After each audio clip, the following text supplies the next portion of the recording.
Hi guys, welcome back to my channel. मैं सपना। सो जैसे कि आप लोग को पता ही है कि जो बच्चे बीएससी नर्सिंग की तैयारी करते हैं उनके मेरे पास सिर्फ सिमिलर ही डाउट आते हैं। हर वीडियो में मेरे यही कमेंट रहते हैं कि आप किसका बैच ली हैं, आप कहाँ से तैयारी कर रही हैं, आप सेल्फ स्टडी कर रही हैं या फिर ऑनलाइन कर रही हैं या फिर ऑफलाइन कर रही हैं, आपने नोट्स बना लिए हैं या फिर नहीं बनाए, आपने बीच एजुकेशन का बैच लिया है कि नहीं, आप कितने घंटे पढ़ाई करती हैं और कितने घंटे सेल्फ स्टडी करती हैं, कितने घंटे लेक्चर देखती हैं। मतलब इतने सारे डाउट थे तो मैंने सोचा कि एक स्पेसिफिक वीडियो क्यों ना बना दिया जाए इस पर, क्योंकि पढ़ाई से रिलेटेड आपके जो भी डाउट है आप मेरे से कमेंट में पूछ सकते हैं। क्योंकि मतलब जो जवाब होंगे वो मुझे जो आते होंगे, जितना भी मुझे पता हो मैं आपको जानकारी देने की जरूर कोशिश करूंगी। मैं सोचती हूँ कि सारे वीडियो में मैं कुछ ना कुछ आपको जानकारी देती रहूँ ताकि आप भी अपने लाइफ में और किसी को भी जानकारी दे सके। मतलब कि बहुत ही अच्छी बात होती है ये। तो इसलिए मैंने यूट्यूब स्टार्ट किया था ताकि मैं अपनी जो बातें हैं उसको शेयर कर सकूं, अपने लाइफ की चीज़ें शेयर कर सकूं। मतलब सभी को पता होना चाहिए मेरे बारे में कि मेरी क्या कहते हैं उसको, मेरी क्या दुनिया में पहचान है। मतलब अपनी पहचान बनाना बहुत ज़रूरी है, क्योंकि अगर आपकी पहचान नहीं होगी तो आपको कोई नहीं समझेगा। आप अगर खुद नहीं कर पाए, अगर आपने 1-2 साल में अभी कुछ नहीं किया तो 4-5 साल बाद आपको कोई नहीं पहचानेगा कौन था क्या था।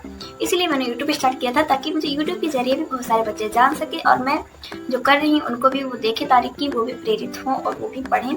मेरा मेन मुद्दा यही था कि मैं सबको बताऊँ कि बीएससी नर्सिंग क्या होता है। बीएससी नर्सिंग में आप कर सकते हैं और बहुत ही अच्छी सैलरी होती है इसकी। तो सैलरी की तो बात बाद में करेंगे, पर मुझे मेडिकल लाइन बहुत ही अच्छी लगती थी, इसीलिए मैंने मेडिकल में बीएससी नर्सिंग चूज़ किया था। अगर मैं चूज़ करना चाहती तो मैं नीट जो होता है उसको भी चूज़ करती थी, पर मैंने उसको इसलिए नहीं चूज़ किया क्योंकि मुझे नर्सिंग ही बनना था। तो इसलिए मुझे नर्सिंग का जो वैल्यू होता है, बहुत लोगों को लगता है कि कुछ नहीं होती, पर ऐसा नहीं। अगर आपने एम्स हॉस्पिटल में देखा होगा तो नर्सिंग की भी बहुत ही अच्छी जॉब होती है, बहुत ही अच्छा उनको भी इज्जत मिलती है। डॉक्टर से ज़्यादा केयर करने वाली कोई चीज़ मतलब कोई होता है तो वो नर्स ही होती है। डॉक्टर तो अपना काम करके चले जाते हैं, उसके बाद तो नर्स को ही सारा काम देखना पड़ता है। तो मुझे ख्याल रखना किसी का या फिर सारी चीज़ें देखभाल करना मुझे बहुत ही अच्छा लगता था, तो इसलिए मैंने नर्सिंग को ज़्यादा चूज़ किया। तो मैं बता रही थी कि मैंने किसी का बैच लिया है कि नहीं लिया, तो एक एक करके स्टार्ट करते। तो सबसे पहले क्वेश्चन था कि आपने किसी का बैच लिया है कि नहीं। तो मैंने पिछले वीडियो में बताया था कि मैंने बीच एजुकेशन का बैच लिया है, और इस वीडियो में मैं भी बताऊंगी जो पिछले वीडियो में बताया था, क्योंकि मैंने बैच उन्हीं का लिया है और मैंने बीच एजुकेशन से ही पढ़ रही हूँ। और जब मुझे ज़रूरत लगती है तब मैं यूट्यूब से ही पढ़ लेती हूँ, क्योंकि कोई डाउट जो होते हैं क्लियर नहीं होते अगर बीच एजुकेशन से, तो मैं यूट्यूब से पढ़ लेती हूँ। तो ये था लेक्चर वाली डाउट कि लेक्चर आप कहाँ से करती हूँ। तो मैं यूट्यूब और बीच एजुकेशन का जो बैच है दोनों से अपने लेक्चर कंप्लीट करती हूँ। तो ये रहा पहला डाउट। और दूसरा डाउट ये था कि आप कितने घंटे स्टडी करती है। तो अभी मेरी जो स्टडी थी बीच में थोड़ी रुक गई थी 2-3 दिन पहले। तो अब मैं जो वीडियो कर रही हूँ ये 21 तारीख को बना रही हूँ। तो अभी मेरी पढ़ाई मैक्सिमम 5-6 घंटे तो हो ही जाता है, क्योंकि आप लोग को पता ही होगा कि मैं स्कूल में पढ़ाती हूँ बच्चों को, प्राइवेट स्कूल है वहाँ पे पढ़ाती हूँ। तो वहाँ से आने के बाद मेरे पास ज़्यादा टाइम नहीं बचता, क्योंकि 2 बजे स्कूल की छुट्टी होती है और सुबह 8:30 बजे स्कूल लगता है और 2 बजे छुट्टी होती है। तो वहाँ से आते आते मुझे 2:30 बज जाते हैं। फिर 3 बजे से मैं अपना स्टडी अगर स्टार्ट करती हूँ, मतलब कभी कभी 3 बजे स्टार्ट करती हूँ, कभी कभी ज़्यादा टाइम हो जाता है, क्योंकि शाम के टाइम पे इधर उधर का काम आ जाता है या फिर घर का काम आ जाता है। और ऐसा नहीं कि कोई घर का काम नहीं करता, सभी लोग घर के काम करते हैं, मुझे भी घर का काम करना पड़ता है। तो इसीलिए टाइम थोड़ा कम मिल रहा है इस समय, लेकिन धीरे धीरे मैं मैनेज करना सीख रही हूँ, बच्चों को पढ़ाना भी सीख रही हूँ, क्योंकि मुझे जो टीचर होते हैं उनकी भी बहुत ही अच्छी वैल्यू पता है। क्योंकि टीचर जो होते हैं आपको ज़िंदगी बहुत कुछ सिखाते हैं। माँ बाप के बाद में भी जो कोई आपके गुरु होते हैं वही आपको अच्छी शिक्षा दे सकते हैं। उसके अलावा कोई नहीं है कि आपको ज्ञान देगा। वैसे ज्ञान बांटने वाले बहुत लोग होते हैं, पर अच्छी शिक्षा होती है माँ बाप और गुरु ही दे सकते हैं। तो इसीलिए मुझे भी अच्छा लगता है बच्चों को पढ़ाना और अपना सेल्फ स्टडी करना। मैं पढ़ाई से दूर नहीं जाना चाहती, इसलिए मैंने सोचा कि मेरे पास 3-4 महीने हैं तो मैं पढ़ा लेती हूँ। पर ऐसा नहीं कि अभी मैं 3-4 महीने ही बच्चों को पढ़ाऊंगी, अभी मैं लॉन्ग टाइम तक बच्चों को पढ़ाऊंगी, तो मेरा सिलेक्शन नहीं हो जाता तब मैं बच्चों को पढ़ाऊंगी। और अभी जो टाइम है वो सही चल रहा है, मेरा जो दिनचर्या होती है, जो रूटीन होता है मेरा बहुत ही सही चल रहा है। सुबह उठती हूँ, अपना लंच बनाना जो होता है, क्योंकि स्कूल में भी लंच होता है और 2 बजे तक कोई भूखा नहीं रहता, मैं भी नहीं रह सकती। तो लंच बनाती हूँ, फिर उसके बाद मैं नहीं जाती हूँ वहाँ स्कूल में बच्चों को पढ़ाते, फिर लंच होता है, फिर छुट्टी होती है 2 बजे। उसके बाद घर आने के बाद अपना सेल्फ स्टडी होता है, जैसे कि मैंने बताया मैं 5-6 घंटे ही अभी स्टडी कर पा रही हूँ, लेकिन धीरे धीरे मैं और अपना जो टाइमिंग होगा उसको बढ़ाती रहूँगी, क्योंकि 5-6 घंटे पढ़ने से कुछ नहीं हुआ। और वैसे भी अगस्त खत्म होने वाला है, आज 21 अगस्त है और अब हमारे पास अगस्त में सिर्फ 10 दिन ही बचे हैं। इसके बाद अगस्त, सितंबर, अक्टूबर, नवंबर, दिसंबर, हमारे पास अभी 8 महीने बचे हैं मैक्सिमम। मैं ये नहीं कहूँ कि हमारे पास बहुत सारा समय है, ऐसा बिल्कुल नहीं है। हमारे पास सिलेबस भी बहुत सारे हैं। तो मैं सोच रही हूँ कल से मैं रूटीन जो सुबह से होगा, सुबह उठना, फिर पढ़ना और बच्चों को पढ़ाना, फिर शाम को पढ़ना, मैं सोच रही हूँ कि उस पर भी डेली स्पेसिफिक वीडियो बनाती रहूँ। आप लोग कमेंट करके बताएंगे, कमेंट करेंगे तो मैं उस पर भी स्पेसिफिक सुबह से लेकर शाम तक एक डेली रूटीन का वो बना दूंगी। शॉर्ट्स में बनाती रहूँगी, पर लॉन्ग वीडियो भी। सो एक बच्चे का ये भी डाउट था कि आप यूट्यूब से पढ़ती हैं कि नहीं। तो मैं यूट्यूब से पढ़ती तो हूँ, पर मैं लेक्चर पूरा जो होता है वो स्पेसिफिक लेक्चर नहीं देखती, क्योंकि जो स्पेसिफिक लेक्चर होता है वो मैं विजय एजुकेशन से ही देखती हूँ। वो मेरा फिक्स है कि मुझे विजय एजुकेशन पे ही पढ़ाई करनी है, और जो मेरे डाउट होते हैं एक दो तो उसको मैं यूट्यूब से सॉल्व कर लेती हूँ। तो यूट्यूब से जब सॉल्व हो जाते हैं तो मुझे जरूरत नहीं पड़ती कि मैं किसी अदर प्लेटफॉर्म पे अपना वो टाइम वेस्ट करूँ। तो इसलिए जो मेरे 5-6 घंटे होते हैं उसमें मैं स्पेसिफिक ही पढ़ाई करती हूँ। और एक बच्चे ने मुझसे कहा था कि आप मुझे अपने नोट्स दे दीजिए, मुझे ज़रूरत है। मतलब बहुत सारे बच्चे ऐसे हैं कि नोट्स नहीं बनाते, वो बुक से ही पढ़ाई करते हैं। तो मैं बुक से नहीं कर पाती, इसलिए मैं नोट्स बनाती हूँ, मैं स्पेसिफिक नोट बनाती हूँ। तो अगली वीडियो में मैं उसके नोट्स भी दिखा दूँगी आपको कि मैंने नोट्स कैसे बनाए हैं। मैं उससे एक एक जो चैप्टर होते हैं उसको स्पेसिफिक बताती रहूँ आपको। जैसे कि सबसे पहला चैप्टर है 11th का यूनिट एंड डायमेंशन। तो उसको पहले मैं 11th का सिलेबस नहीं कर रही हूँ। एक बात और बता रही थी कि मैं जो 11th का सिलेबस था पहले मैं इसको नहीं कंप्लीट कर रही हूँ, मैं सबसे पहले 12th का सिलेबस कंप्लीट कर रही हूँ। क्योंकि 11th का जो सिलेबस होता है उसको मुझे ज़्यादा टाइम देना पड़ेगा, और जो 12th का सिलेबस है वो मैंने अभी 2024 में किया था, मुझे 1 साल हो गया। तो उसका मुझे बहुत सारी चीज़ें याद हैं, तो मैं सोच रही हूँ उसको जल्दी जल्दी से एक बार और रिवाइज कर लेती हूँ, नोट्स बना लेती हूँ रिवीजन के हिसाब में करती रहूँगी। तो इसीलिए जो 12th का सिलेबस है मुझे बहुत ही अच्छा लगता है पढ़ने में, क्योंकि वो जो सिलेबस मैंने 12th में पढ़ा था मुझे बहुत ही अच्छे से, मैंने फिजिक्स पढ़ी थी और बायो पढ़ा था। केमिस्ट्री थोड़ी वीक थी तो उसको मैं सही करती रहूँगी। और जब फिजिक्स पढ़ने लगो तो फिजिक्स बहुत ही इंटरेस्टिंग है, मतलब बहुत ही मजा आता है फिजिक्स पढ़ने में। ऐसा बिल्कुल नहीं कि आपको बोर होगा, पर आप अगर अच्छे से स्पेसिफिक ढंग से पढ़ेंगे तभी आपको अच्छा लगेगा।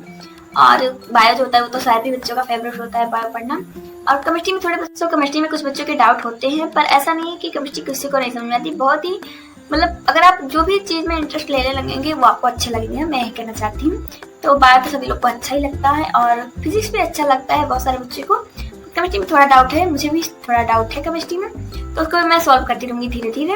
और अभी मैं बता दे रही हूँ कि मैंने अभी अपना 12th का सिलेबस कंप्लीट कर रही हूँ, और 11th का मैं बाद में कंप्लीट करूँगी। जब मैं कंप्लीट करूँगी तो मैं बता दूँगी, और मेरा 12th का कंप्लीट हो जाएगा सिलेबस तब उसको भी बता दूँगी। और अगली वीडियो इस पर चाहिए आप लोग कमेंट कर बताइए। मैं सोच रही हूँ अगली वीडियो जो हो वो मेरा डेली रूटीन में से सुबह से लेकर शाम तक मैं कितने घंटे पढ़ाई करती हूँ, बच्चों को पढ़ाती हूँ, क्या क्या, उसमें मैं अपने जो स्कूल का टूर है वो भी आपको दे दूँगी। आप लोग कमेंट करके बताएंगे तो मैं आपको टूर दे दूँगी अपने जो स्कूल का जहाँ मैं पढ़ाती हूँ, और बच्चे से मिलवाऊंगी आपको। आप लोग अगर कमेंट करेंगे मेरे पास तो एक क्लिप दिखाती हूँ मैं आपको बच्चों वाली। तो मैंने सोचा था कि मैं बता दूंगी, तो आप लोग क्लिप देखिएगा वो, और अभी लगा देती हूँ मैं यहाँ पर क्लिप।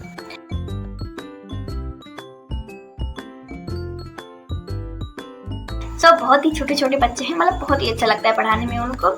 ऐसा नहीं कि सारे बच्चे सॉल्व करते हैं, ऐसा बिल्कुल नहीं है, परेशान करते हैं, ऐसा बिल्कुल नहीं। बहुत सारे अच्छे अच्छे बच्चे हैं और बहुत ही अच्छा लगता है पढ़ाने में। तो आपने जैसा ही देखा क्लिप में, तो मैंने उतना ही क्लिप बनाया था। और अगर आप लोग चाहेंगे तो मैं अगली वीडियो में मतलब पूरे बच्चों का इंट्रोडक्शन भी, अगर एक एक बच्चों का इंट्रोडक्शन हो जाएगा तो मैं आपको जरूर करवाऊंगी। और आप लोग कमेंट करके बताइए कि आपकी लाइफ जो है कैसे चल रही है इस समय, आप लोग पढ़ाई कर रहे हैं कि नहीं कर रहे, कितने घंटे कर रहे हैं आप लोग पढ़ाई, मतलब जो बीएससी नर्सिंग होता है उसके लिए आप स्पेसिफिक पढ़ाई कर रहे हैं या फिर नहीं। और बहुत सारे बच्चे सोच रहे होंगे कि यूपीएससी नेट का पेपर देंगे या फिर एम्स का देंगे। तो इस बार जो मेरा टारगेट है वो एम्स है, और पिछली वीडियो में भी मैंने बताया था कि जो मेरा टारगेट है वो एम्स है। इस बार मैं यूपीएससी नेट के लेवल का नहीं पढ़ूंगी, इस बार मैं एम्स लेवल का पढ़ रही हूँ।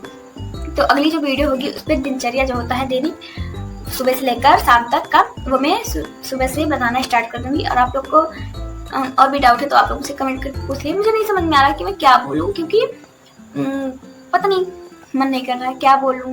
ये वीडियो मेरे को बनाने का बिल्कुल भी मन नहीं था, पर मैंने सोचा कि मैं बना देती हूँ। आप लोग भी सोच रहे होंगे कि दीदी कहाँ चली जाती हैं, बार बार बीच में गायब हो जाती है। तो मतलब इस समय मेरी तबीयत थोड़ी सी खराब चल रही थी बीच में, इसलिए मैं वीडियो नहीं बना रही थी। पता नहीं कैसे मतलब चक्कर आते हैं जो, तो पता नहीं कैसे इस समय मुझे चक्कर आते हैं, बहुत ही खराब लगता है। ऐसे ऐसे लगता है मैं भी बेहोश हो जाऊंगी। तो आज मेरे साथ हुआ था, मैं बेहोश हो गई थी। जब मैं स्कूल पहुंची, प्रेयर हुआ, फिर उसके बाद मैंने जैसे मैं क्लास में जा रही थी तुरंत ही मुझे इतना तेज चक्कर आया और मैं गिर गई थी, बेहोश हो गई थी। मतलब कि पता नहीं क्या हुआ था, ऐसा लग रहा था जैसे कि सब कुछ ब्लाइंड हो गया है। फिर भी मैंने एक बेल छोड़ के दूसरे बेल में बच्चों को पढ़ाना स्टार्ट किया।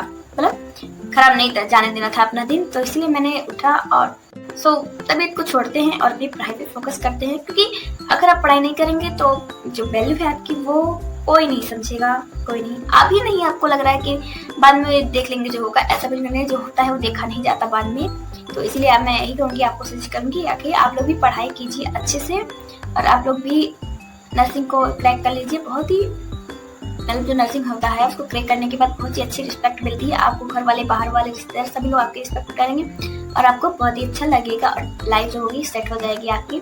तो यही था आज के वीडियो में। नहीं जान पा रही हूँ कि मैं क्या बोल रही हूँ इस वीडियो में, मतलब मुझे नहीं समझ में आता कि मैं किस टॉपिक पे वीडियो बनाऊँ। मैंने सोचा कि इसी टॉपिक पे बना देती हूँ वीडियो, और वीडियो बनाने का मेरा बिल्कुल मन नहीं करता क्योंकि आज मैं ही बेहोश हुई थी और आज ही मैं वीडियो बना रही हूँ। क्योंकि मैंने सोचा कि बना देते हैं वीडियो, क्योंकि आप लोग भी मेरे जो फॉलोअर हैं उनको मैं नहीं छोड़ना चाहती। क्योंकि मुझे बहुत ही अच्छा लगता है आपको अपनी बातें शेयर करना, आपको अपनी लाइफ की चीज़ें बताना, और जब भी जो मैं करती हूँ उसको बताना मुझे बहुत ही अच्छा लगता है। इसलिए मैं आपसे कनेक्ट रहना चाहती हूँ और बस मैं ही बोलना चाहूँगी कि आप लोग भी अच्छे से पढ़िए। और अब मैं ज़्यादा नहीं बोल सकती क्योंकि मेरी जो तबीयत है शायद ख़राब हो रही है थोड़ा थोड़ा, और तो वीडियो को ही एंड करते हैं। और आपके कोई भी कमेंट होंगे तो आप मुझसे पूछ लीजिएगा कमेंट में। तो मिलते हैं नेक्स्ट वीडियो में, तब तक के लिए bye bye, thanks for watching.